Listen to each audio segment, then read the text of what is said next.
маань SM-ийн 11 дахь чуулга улс болж ихээр Аз Европыг холбосон 이거 нээлтийн үйлчилгаанд их үнэтэй хүмүүс авирыг ингээд тавхынхон Монгол улсын ерөнхий сайд ноён Эрдэнэ таныг урьж байна. Үндэсний эрхчлөлөө тусаар тогтнолоос эргээсний 105 жилийн босгон дээр Монгол улсад 2016 онд болсон түүхэн үйл явдал Аз Европын дэд хэмжээний 11 дахь удаагийн уулзалтанд зориулж бүтээсэн Тэнгэрийн өрх уран бүтээлийг нээх ёслолд хүрэлцэн ирсэн та бүгдийг амар амгалан гэрэн мэдчилж байна.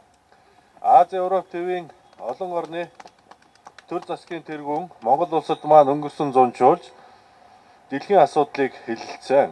Энэхүү чуулганаас олон чухал шийдвэр гарсан. Тухайлбал Улаанбаатарын тунхаглал, даргын мэдэгдэл гэсэн 2 том баримт бичиг юм а.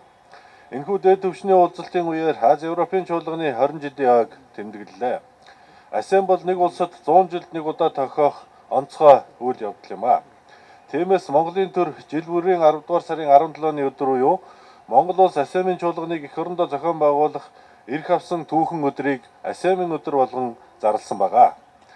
Улс орныхоо олон улсын нэр хүндийг бэхжүүлэн өргөдөх чиглэлээр Монгол улсын гадаад харилцааны амжилт ололт болон төрийн бодлогын уламжлалт залгамж чанарыг олон нийтэд сурчлан таниулах зэрэг холын зорилго тээсэн Тэнгэрийн өрх уран бүтээл өнөөдрөөс эхлэн та бүхний сонор мэлмийг мялах болно. Энэхүү уран бүтээл нь 5 ТV-ийн олон улс үндэстэн их тэдгийгээ хайрлан хамгаалах, хүн төрөлхтний шинжлэх ухааны нээлт ололт, оюун санааны юу хамтын найрамдалт харилцаа холбоог бэлэгдэж, нүүдэлчин монголчуудын өн эртний түүх, соёл урлагийн өвөөс дүрслэх урлагийн хэлээр мөнхөлшүүлэн үлдээсэн болно.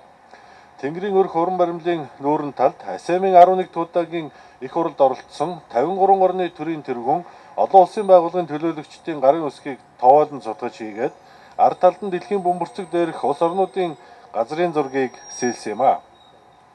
Мөн баримлын араас дээш харуул өрхийг нь татсан Монгол гэрээс тэнгэр огторгуйг толдож буй мэт сэтгэлгээг төрүүлэхүйц зохиомжийг гаргасан байгаа. Үүгээрээ дэлхийн бодлогыг Монгол гэр дотроо хилцсэн гэсэн санааг илэрхийлж байгаамаа. Та бүгдийн таалалд нийцэх болтугай. За бүгдээрээ хамтдаа тоолъё. 3 2 1 За баярлалаа. За ийхүү Тэнгэрийн өрх хэмээх энэхүү гайхамшигтай бүтээл маань энэхүү Монгол улсын маань нийслэлд яг төвд энэхүү сөндөрлөн бас Тэнгэрийн өрхийн хөшөөний нээлт бол бас нийслэл хотын өнгө нэмсэн сайхан дурсгалын ийм хөшөө өнөөдөр нээлттэй хийж байна. Та бүхэн мэдж байгаа 2016 онд оны 7 сард Аз Европын дээд хэмжээний уулзалт Монгол оронд болсон. За энэ одоо уулзалтыг бэлэгшээж бас манай холбогдох байгууллагууд төгсөлт гаргасны дагуу нийслэлийн эдийн засгийн хурлын тэргүүлэгчд хуралдаж за 10 дугаар сарын 17-ны өдрийн 32 дахь тогтоолороо энэхүү хөшөөний одоо зөвшөөрлөг өгч өнөөдөр ингээд биелэлээ олж их сайхан хөшөө болж байна.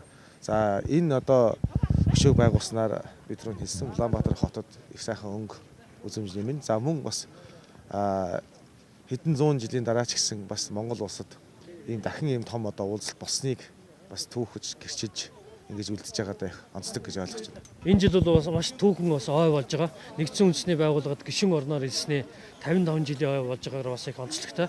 Тэгээ энэ бүтээлдээ бол би олон улсын үндэстэнгүүд эв нэгдэл тэр бүгдийг одоо Монгол уламжлалт түүх соёлтойгоо холбож уран бүтээлдээ тусахыг зорьсон байгаа. Хүн төрөлхтний шинжлэх ухаанд гаргасан нээлт ололт нүүдэлчин монголчуудын соёл иргэншлийн тэр түүхэн онцгой үйл явдлуудыг энэ уран бүтээлдээ шингээх хичээсэн байгаа. Тэгээ миний уран бүтээлээс бол их дэлхий хүн төрөлхтний энэ соёлын ололтууд олон зүйлүүд бол харагдана л да. Тэгээ дээрээс харахад бол одоо нүд харагдаж байгаа. Хоёр талаас харахад бол хүний уураг тариг харагдаж байгаа. Урд талаас харахад бол нэг одоо их дэлхий мод гэдэг ингээ олон талаас нь одоо энийг харж болно. ажиллагаанд зориулсан ийм хөшөө энэхүү Монгол улсад маань сөндөрлөө.